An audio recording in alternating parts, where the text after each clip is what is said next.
Hey guys, I'm Kumar and I welcome you all to the part 2 video of important conventions and protocols. In the part 1, we discussed all the important conventions and protocols of 1900 to 1980. In this part, we will be discussing all the important conventions and protocols of 1980 to 2018. Okay, if you want to watch the first part, the link is right at the top of your screen. You may click and watch the first part as well. Now, before beginning to the important conventions and protocols, पिछले video में I asked a question of which the answer I'll be telling you in this part. The question was, why are so many headquarters located in Switzerland? इतने सारे headquarters Switzerland में क्यों हैं? See, it's a neutral country first of all. Switzerland has never taken sides during any external country's war. कोई भी war होता है Switzerland कोई साइड नहीं लेती है, चाहे वो वर्ल्ड वॉर 1 रहा हो चाहे वो वर्ल्ड वॉर 2 रहा हो. Switzerland has never taken any side for any external wars. Second point is there are mountains around the border of Switzerland which makes this country a safe haven to have the headquarters of any organization. Okay, the third point is that it is internally peaceful. Because it is internally peaceful, there is a lot of development and prosperity which brings in the high standard facilities that are required for these institutes and headquarters. Okay, and the other soft reason includes scenic and beautiful. The place is really scenic and beautiful. So these are the reasons why most of the headquarters of many organizations are located in Switzerland. Now let's move on to the important conventions and protocols. We will be beginning with Vienna Convention of 1985, which came into effect in 1988. See, Vienna Convention के under ozone layer के depletion को कम करने की बात की गई थी. जो हम मटेरियल यूज कर रहे थे, जो सब्सटेंसेस यूज कर रहे थे जिससे ओजोन लेयर डिप्लीट हो रहा था, उस मटेरियल के यूज को कम करने की बात की गई थी. उसके लिए एक फ्रेमवर्क बनाया गया था. इसे one of the most successful convention भी कहा जाता है क्योंकि यूनाइटेड नेशंस के जितने भी मेंबर थे उन सभी ने इसे साइन किया था. प्लस एक और बात याद रखिएगा कि वियना कन्वेंशन में कोई भी लीगली बाइंडिंग गोल्स नहीं रखे गए थे. Okay, now let's move on to the Montreal protocol. Montreal protocol came in as a result of Vienna convention, जिसमें भी यही बात की गई थी कि कैसे हम उन सारी चीजों को यूज करना बंद कर सकते हैं जो ओजोन लेयर को डिप्लीट कर रही थी, जैसे कि chlorofluorocarbons. Chlorofluorocarbons are used inside refrigerator and other cooling materials, other cooling objects to cool things, जैसे कि एसी, जैसे कि refrigerator. Chlorofluorocarbons deplete ozone layer very fastly. तो उसको कैसे हम कम कर सकते हैं उसकी बात की गई थी मॉन्ट्रियल प्रोटोकॉल में. इंडिया ने मॉन्ट्रियल प्रोटोकॉल 1992 में लंदन अमेंडमेंट होने के बाद रेटिफाई किया था. एक और चीज जो इसमें आपको याद रखनी चाहिए वो है कि 2016 में किगाली में मॉन्ट्रियल प्रोटोकॉल का अमेंडमेंट हुआ, जिसमें सिर्फ सीएफसी ही नहीं बल्कि कहा गया कि एचएफसी गैसेस को भी हमें कम कर देना चाहिए. What are HFC gases? See, full form of HFC gases is hydrofluorocarbons. What are hydrofluorocarbons? Hydrofluorocarbons are the organic compounds commonly used in air conditioning and as refrigerants in place of older chlorofluorocarbons. Chlorofluorocarbons को हटा के जिन substances का हमने use करना शुरू किया उनका नाम था HFCs. पर बाद में पाया गया कि HFCs are also warming the earth. अगर ओजोन लेयर उतना डिप्लीट नहीं हो रहा है पर ग्लोबल वार्मिंग अर्थ की बढ़ा रहे हैं HFCs, तो हम HFCs को भी कैसे रिड्यूस करें यूज में, वो बात किगाली में डिस्कस की गई थी. Okay, see the next one is also very important, which is World Commission on Environment and Development. This happened in 1987. इसको हम ब्रेंटलैंड कमीशन के नाम से भी जानते हैं. ब्रेंटलैंड कमीशन मेनली 4 साल की स्टडी जिसका नाम था आवर कॉमन फ्यूचर, उसके रिजल्ट के रूप में निकला था, उसके रिपोर्ट के रूप में आया था, जिसको हम ब्रेंटलैंड रिपोर्ट भी कहते हैं. ब्रेंटलैंड रिपोर्ट को डिस्कस करने के लिए जो कमीशन आया था वो ब्रेंटलैंड कमीशन या फिर world commission on environment development कहा जाता है. इसमें पहली बार सस्टेनेबल डेवलपमेंट को ऑफिशियल डेफिनेशन दी गई थी कि सस्टेनेबल डेवलपमेंट होता क्या है. ठीक है, तो इसके अंदर सस्टेनेबल डेवलपमेंट की मेनली बात हुई थी. तो अगर आपको ये आंसर लिखना है जिसमें सस्टेनेबल डेवलपमेंट की बात है तो आप world commission on environment development की बात वहां रख सकते हैं. Okay, this will create an impact on the examiner. उसके बाद आता है basal convention of 1989 which came into effect in 1992. इसको हजार्डस वेस्ट जो एक नेशन से दूसरे नेशन में ट्रांसपोर्ट कर दिया जाता था उस मूवमेंट पे रोक लगाने के लिए लाया गया था. इसमें रेडियो एक्टिव वेस्ट को रोक लगाने की बात नहीं की गई थी. ओके, और प्लीज इसे बेसल कन्वेंशन को बेसल अकॉर्ड से कंफ्यूज मत कीजिएगा. What is Basel accord then? See, Basel accord एक अकॉर्ड है, एक समझौता है जिसमें बैंक को बेटर इफेक्टिव बनाने की बात की गई है। उसमें कैपिटल एडेक्वेसी, स्ट्रेस टेस्टिंग और मार्केट लिक्विडिटी रिस्क की बात की गई है कि बैंक कैसे रेगुलेटेड रहें। तो Basel 3 accord is to be implemented before 31 March of 2019। 31 March 2019 के पहले बेसल 3 अकॉर्ड के सारी चीज़ों को इम्प्लीमेंट हर बैंक को कर देना है, हर नेशन में। Okay, and where is Basel? Basel is actually in Switzerland on the bank of river Rhine. तो बेसल अकॉर्ड अलग है और बेसल कन्वेंशन अलग है। Let's move on to the next one which is United Nations conference on environment and development. It is also called as earth summit.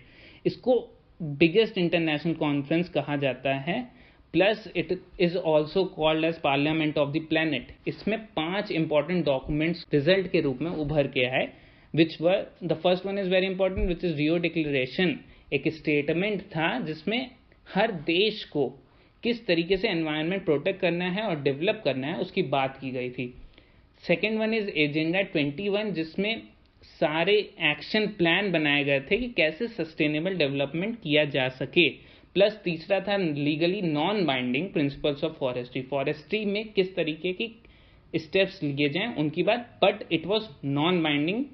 और चौथा था convention on climate change. Climate change पे कैसे हम सुधार ला सकें उसकी बात की गई थी। और पांचवा था बायोडाइवर्सिटी को कैसे प्रोटेक्ट कर सकें, उसके लिए कन्वेंशन ऑन बायोडाइवर्सिटी हुआ था। It is very important, so please keep that in your mind.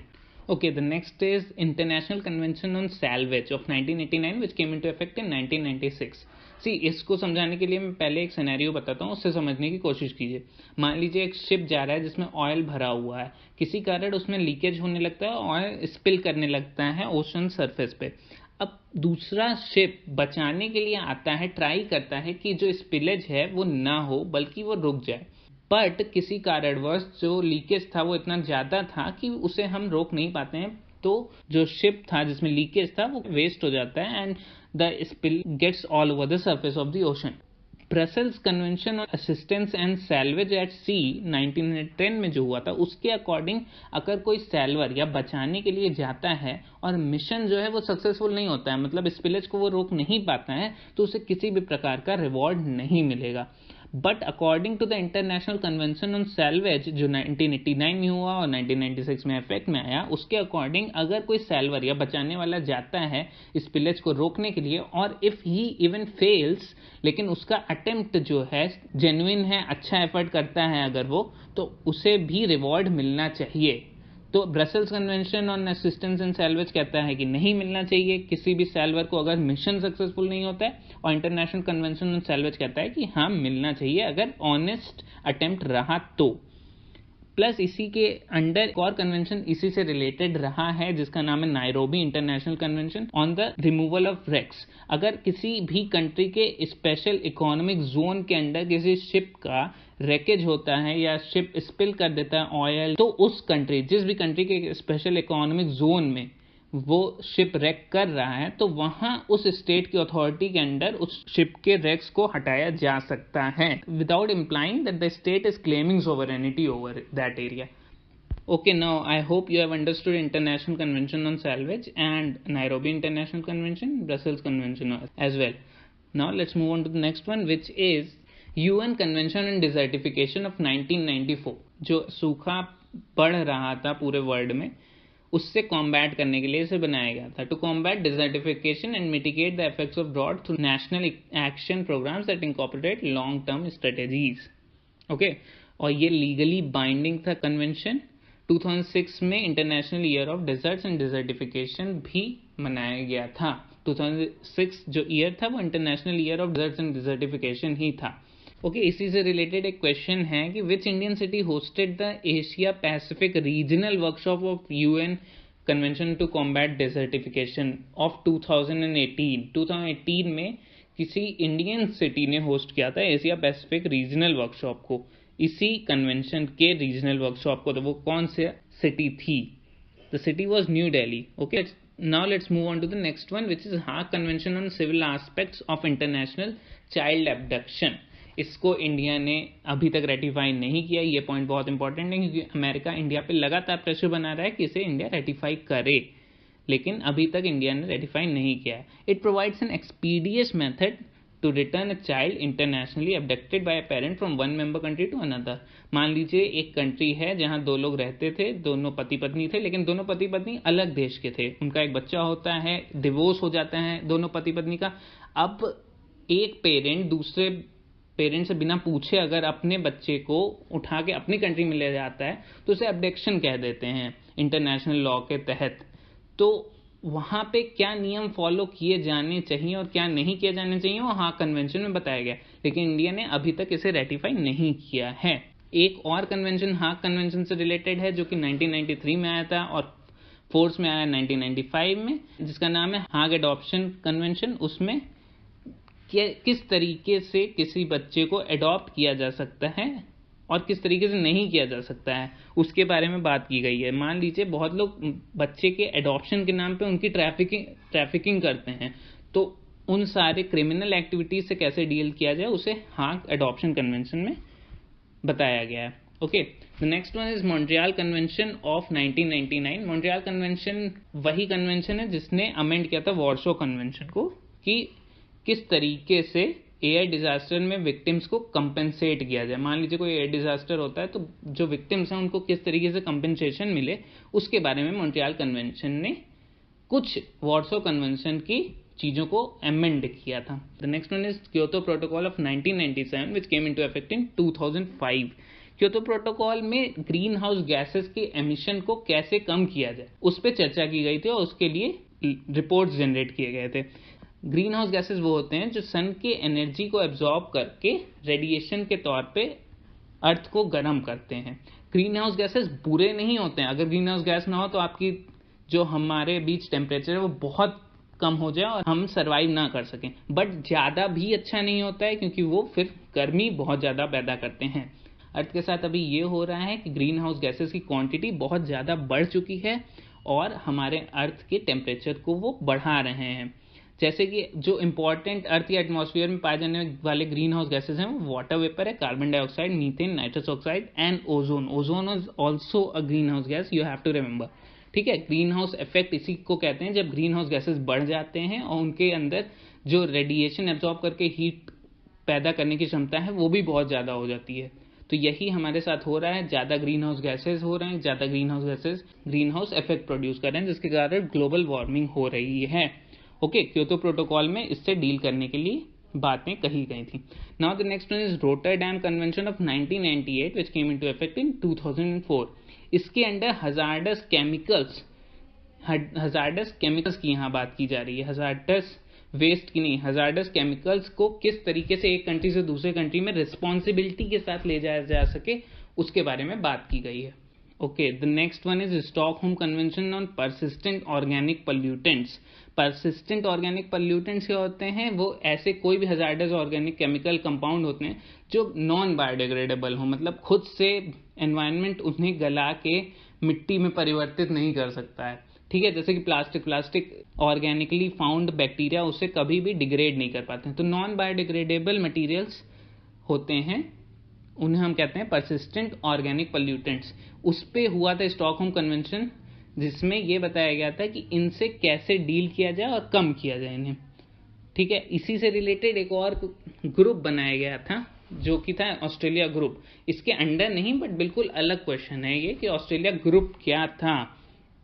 Australia group mainly एक इनफॉर्मल ग्रुप रहा है, 1985 में बनाया गया था, बहुत पहले, कि हजार्डस केमिकल वेपन्स की एक कंट्री से दूसरे कंट्री में ट्रांसफर न हो पाए उसके लिए इसे बनाया गया था। इंडिया इस ऑस्ट्रेलिया ग्रुप का कभी पार्ट नहीं रहा है। प्लस इसको बनाया गया था जब इराक ने 1984 में केमिकल वेपन्स का यूज किया था, उसके रिजल्ट के रूप में ऑस्ट्रेलिया ग्रुप बनाया गया था ताकि कैसे हम कंट्रोल कर सकें केमिकल एंड बायोलॉजिकल वेपन्स का export and import, illegal export and import. Okay, the next important convention is Aarhus Protocol on persistent organic pollutants। ये भी persistent organic pollutants से ही डील करता है, बट इसमें किस तरीके से कंट्रोल किया जाए, किस तरीके से रेड्यूस किया जाए, किस तरीके से एलिमिनेट किया जाए इन सभी persistent organic pollutant को, उसके बारे में बात की गई थी। ये 1998 का कन्वेंशन है। ऑल राइट, लेकिन इसमें आपको ये ध्यान देना है कि it is applicable only for Europe, some former Soviet Union countries and United States. ये इंटरनेशनल लेवल का ट्रीटी या प्रोटोकॉल नहीं था। इसको सिर्फ यूरोप और कुछ सोवियत यूनियन की countries and the United States में ही एप्लीकेबल माना गया था. Alright, the next one is Minamata Convention of 2013 which came into effect 2017. Last year it came into effect. इसके अंदर हम ये बात करते हैं कि कैसे हम ह्यूमंस के हेल्थ को प्लस एनवायरनमेंट को मरकरी या मरकरी से निकलने वाले एमिशंस और कंपाउंड से कैसे हम बचा सकते हैं, क्योंकि mercury is a hazardous substance और इसका इंडिया सिग्नेटरी तो है but it has not ratified the convention right now. Okay, so guys, the only agreement that remains is Paris Peace Agreement, which I'll be making a separate video on, okay, because it is very long and it has a lot of topics that are to be covered. I'll be making a separate video for Paris Peace Agreement. Okay, now I think all the important conventions, protocols and treaties are covered. If you haven't watched the part 1, please watch the part 1. If you don't know that we also update daily current affairs, please watch the daily current affairs. I'll put the link. I have already put the link throughout the video, plus I'll put the playlist right here. Okay, I hope you like the video. If you like the video, please share and subscribe. Thank you for watching. I am Kunal, bidding adieu. Have fun.